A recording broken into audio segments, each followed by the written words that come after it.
காரில் ஒரு நெடுஞ்சாலையில், அதாவது ஹைவேயில் செல்கிறீர்கள். 100 கிலோமீட்டர் வேகத்தில் போகும்பொழுது ஆக்சிலேட்டரை விட்டு காலை எடுக்கிறீர்கள். இப்பொழுது கார் உடனடியாக நிற்காது, வேகம் குறையும், இன்னும் குறையும். அது ஏன் முன்னால் செல்கிறது? உந்தம், மொமெண்டம் காரணமாக. அப்படித்தான் பிசினஸிலும் கெட்ட நேரம் வரலாம்.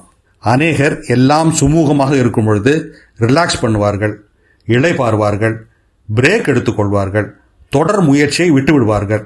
ஆனால் நல்ல நேரம் என்பது இன்னும் அதிகமாக அழுத்துவதற்காகத்தான். சில நேரம் மார்க்கெட் ஷிஃப்ட் ஆகும்.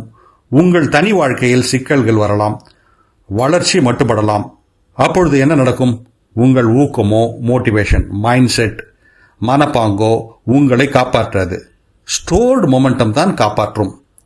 பிசினஸ் நன்றாக நடக்கும்பொழுது நீங்கள் திரட்டிய வாடிக்கையாளர்கள், நீங்கள் சம்பாதித்த நம்பிக்கை, நீங்கள் உருவாக்கிய கண்டென்ட், நீங்கள் ஆவணப்படுத்திய அமைப்புகள், சிஸ்டம்ஸ் யூ ஹேவ் டாக்குமெண்டட், நீங்கள் செய்த முதலீடுகள், நீங்கள் சேமித்த பணம், நீங்கள் வலுப்படுத்திய பழக்க வழக்கங்கள், இவைதான் நீங்கள் வேகமாக செல்ல இயலாத போது மெதுவாக வேணும் நகர செய்யும்.